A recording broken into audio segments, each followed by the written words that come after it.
What is up kill family. And guys आज मैं बैठा था और मेरे माइंड में एक क्वेश्चन आया कि अगर कोई इंसान जुपिटर के अंदर गिर गया तो उसके साथ क्या होगा। So what is up kill family, सभी का भाई दिल से स्वागत है पीआर किल फैक्ट्स में। एंड गाइज सभी लोगों का दिल से स्वागत है ब्रह्मांड की इस दुनिया में।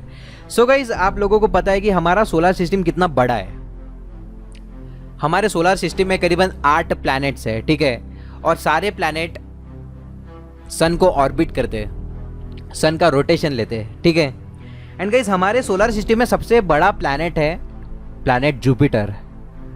मतलब अगर सारे प्लैनेट्स को मिला भी दिए तब भी इतना बड़ा प्लैनेट नहीं बनेगा जितना बड़ा प्लैनेट है जुपिटर। बहुत ज़्यादा बड़ा प्लैनेट है जुपिटर। 1300 अर्थ लगेगी हमें अगर हम जुपिटर के अंदर एक एक अर्थ डालने चालू किए तो 1300 अर्थ लगेगी हमें जुपिटर के अंदर डालने के लिए। फिर भी जुपिटर के अंदर जगह बचेगी। मतलब बहुत ज़्यादा बड़ा एक गैस जायंट है, ये बहुत ज़्यादा बड़ा प्लैनेट है, ठीक है। एंड गाइस जुपिटर की ग्रेविटेशनल फोर्स कमाल की है, बहुत ज़्यादा पावरफुल ग्रेविटेशनल फोर्स है जुपिटर की। और जुपिटर के वजह से ही हम आज धरती पर जिंदा है, क्योंकि मार्स और जुपिटर के बीच में एस्टेरॉइड बेल्ट है और उन एस्टेरॉइड उल्काएं को पकड़ कर है जुपिटर के पास इतना ही ज़्यादा ग्रेविटेशनल फोर्स है कि जो एस्टेरॉइड बेल्ट है जो मार्स और जुपिटर के बीच में, वो उसी के चलते बनी है।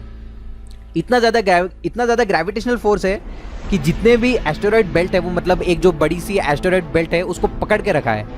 अगर जुपिटर के पास ग्रेविटेशनल फोर्स नहीं होता तो हमारा कब का हमारा अंत हो जाता, क्योंकि एस्टेरॉइड की बारिश हो जाती धरती पर, ठीक है। एंड गाइस जुपिटर पे कोई लैंड नहीं है, ठीक है। जुपिटर का जो कोर है वो 24,000 डिग्री सेल्सियस है। मतलब तुम सोच सकते हो कि कितना ज़्यादा गर्म है।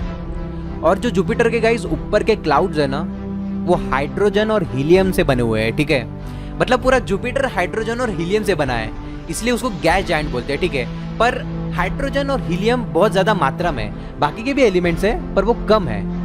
सो गाइस ऊपर के जो सरफेस के क्लाउड्स हैं उनका टेम्परेचर है -145 डिग्री सेल्सियस, इतना ज़्यादा ठंडा। और जो कोर है वो है 24,000 डिग्री सेल्सियस। मतलब मैं सोच के, मतलब मुझे बोलना नहीं हो रहा भाई, मैं इमेजिन कर रहा हूँ कि 24,000 डिग्री सेल्सियस कोर और ऊपर के क्लाउड्स -145 डिग्री सेल्सियस।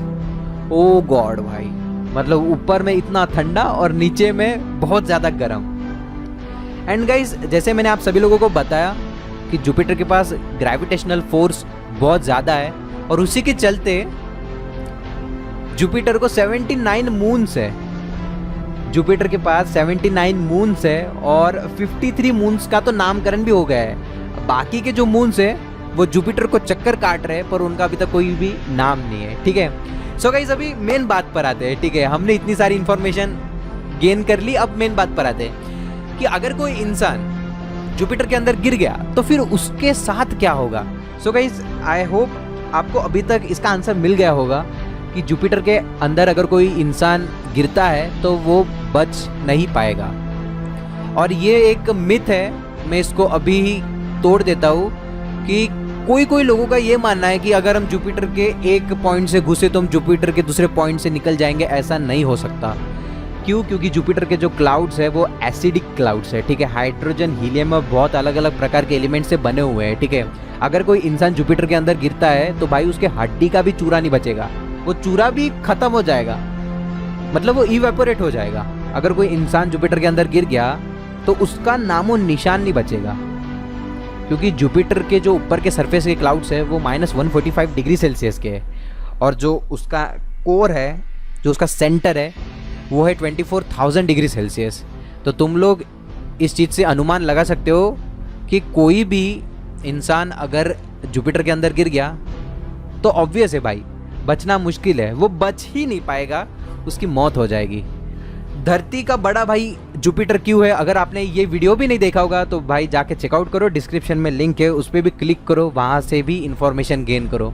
सो मिलते हैं गाइज नेक्स्ट वीडियो में, तब तक के लिए be safe, be happy and everybody good bye.